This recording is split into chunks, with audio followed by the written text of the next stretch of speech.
Picture a world of giant reptiles, flying pterosaurs with 40-foot wingspans, while beneath the waves, fierce predators called mosasaurs prowled the seas, and dinosaurs roamed the land. For more than 100 million years, creatures like these ruled the planet. And then they were gone, lost in the shadows of time. Their extinction, a mystery for the ages.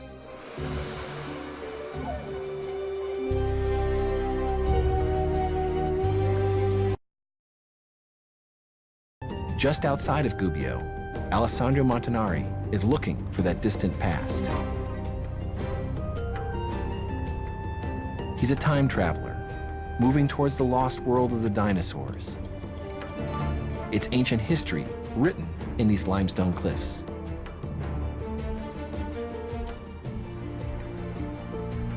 Millions of years ago, these mountains were at the bottom of a deep sea, collecting layers of sediments deposited slowly through time and eventually pushed by tectonic forces, folded and uplifted.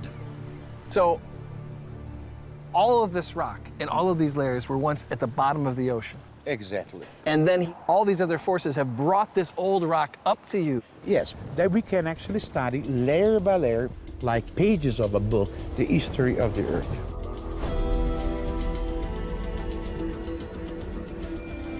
Gubbio's deep-sea limestone, now exposed by the side of the road, became a magnet for scientists.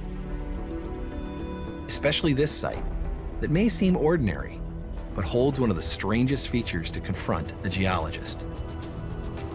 A thin layer of dark clay.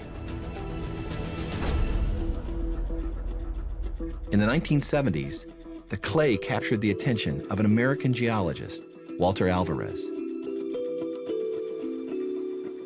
He was trying to determine the relative ages of the limestone layers by analyzing the fossils left by tiny shelled sea creatures. Called foraminifera, or forams for short, they're among the most common ocean plankton. When they die, their shells become part of the sediment. Since many different species have evolved over the ages, they can serve as markers of geologic time. But as Alvarez studied them, he noticed something striking. Well, what he sees, and it was puzzled by, after the very top of that white layer, Here. all these very diverse microfossils species would disappear. Okay. So, Sandro, when Walter Alvarez looked in these rocks, he saw all these species of forams. Yeah. They're plentiful. There are many species for thousands and thousands and thousands of years. But after this little seam of clay here, all the way up through these rock layers, those forams are missing. Those species are gone. Forever. Disappeared. Disappeared. And that's a fundamental mystery. What would make these little creatures disappear? Perhaps a catastrophic event in outer space. Alvarez wondered if a supernova exploding nearby might be responsible. So he asked me if that was possible. And I concluded that there was only one chance in a billion that such a supernova would occur that close in 100 million years. A supernova would have also deposited a rare isotope, plutonium-244. But testing revealed there wasn't any. Well, I suggested, alternatively, that it could have been an asteroid or a comet. There are hundreds of asteroids whose paths cross the Earth's orbit. Their sizes range from a few meters to hundreds of kilometers across. So Luis Alvarez had this hypothesis that an asteroid or comet would cause this destruction. He had the clue, the amount of iridium at Gubbio. Under this hypothesis, it would be spread all around the world. So now he could calculate how much iridium there had been laid down over the entire Earth. Now, he also knew how much iridium there is in asteroids and comets, so he can now calculate the size of the object. The answer was sobering. An asteroid 10 kilometers in diameter, as large as Mount Everest, and weighing hundreds of billions of tons. Still, how could something that size wreak havoc on a large planet? Because traveling through the vacuum of space, it would have slammed into the Earth's atmosphere at 80,000 kilometers per hour, 20 times faster than a bullet, heating the air to several times the temperature of the sun. At impact, the energy released would be equal to about 100 million nuclear bombs exploding at once. A huge mass of pulverized debris would have been blasted into space, some of it orbiting the Earth before raining back down. The debris may have blocked out the sun for months. Photosynthesis would have stopped. Plants, plant eaters, and then meat eaters would have died.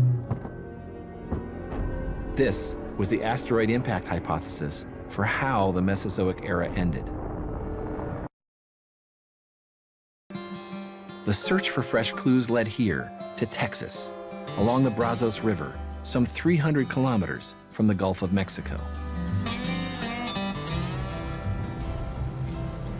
65 million years ago, this was the bottom of the sea instead of grazing land. In the early 1980s, scientists noted unusual deposits of sediments across the river basin. Intrigued, Alan Hildebrand, then a graduate student in geology, came to investigate. It's actually easy with fresh tracks. Along the banks of the river and its tributaries, he examined exposures of the KT boundary different from those seen elsewhere, and saw something on top of the Cretaceous mud and rock that had once accumulated on the sea floor. So this is the typical mud just found in this area? Exactly. All we see is this gray Cretaceous mud.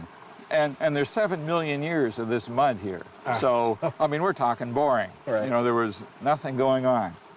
But see right here, the sea floor has been eroded right at this point. An untrained eye might see this sediment and never look twice at the protruding boulders. But Hildebrand saw evidence of a catastrophic event. All right, so what could have happened here that would explain something so dramatic? Well, had to be a hugely energetic wave in the ocean, a giant tsunami. If an asteroid 10 kilometers across landed in the sea or at the edge of a continent, it would displace incredible amounts of rock and water, causing tsunamis over 100 meters high. These giant waves would have crossed the sea with the speed of a jet, ripping up the seafloor, moving tons of sediment. As that debris came to rest in what today is the Brazos River Basin, it would have mixed with ejecta falling from the sky. Okay, so now we're here in Texas. Is this making you think that you're a little closer to the crater in Texas than you might be in Italy, for example? Exactly, because we can see the products of the impact mixed into this tsunami deposit. So we're getting warm.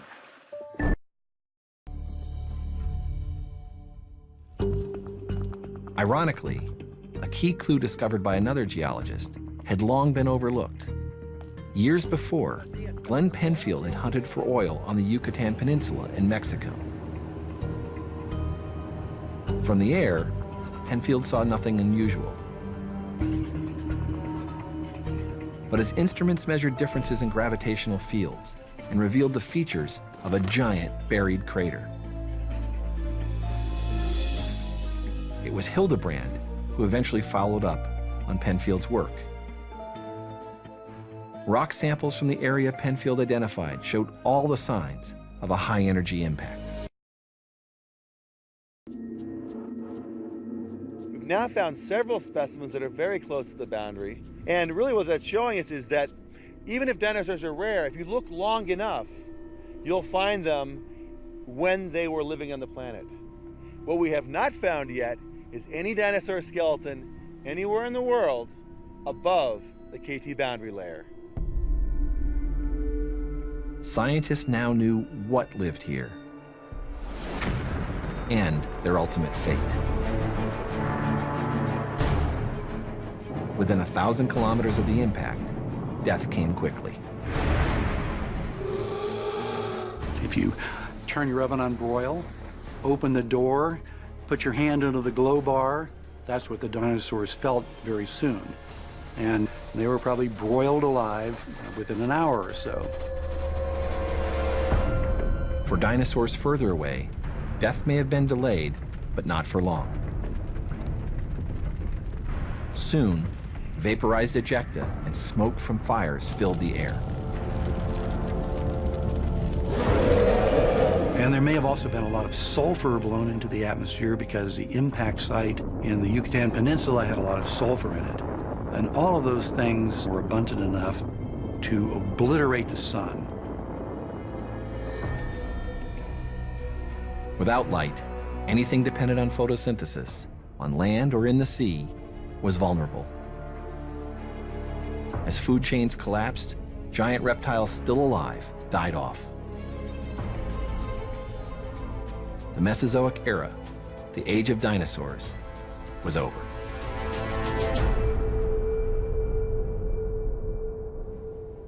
And there were other radical changes.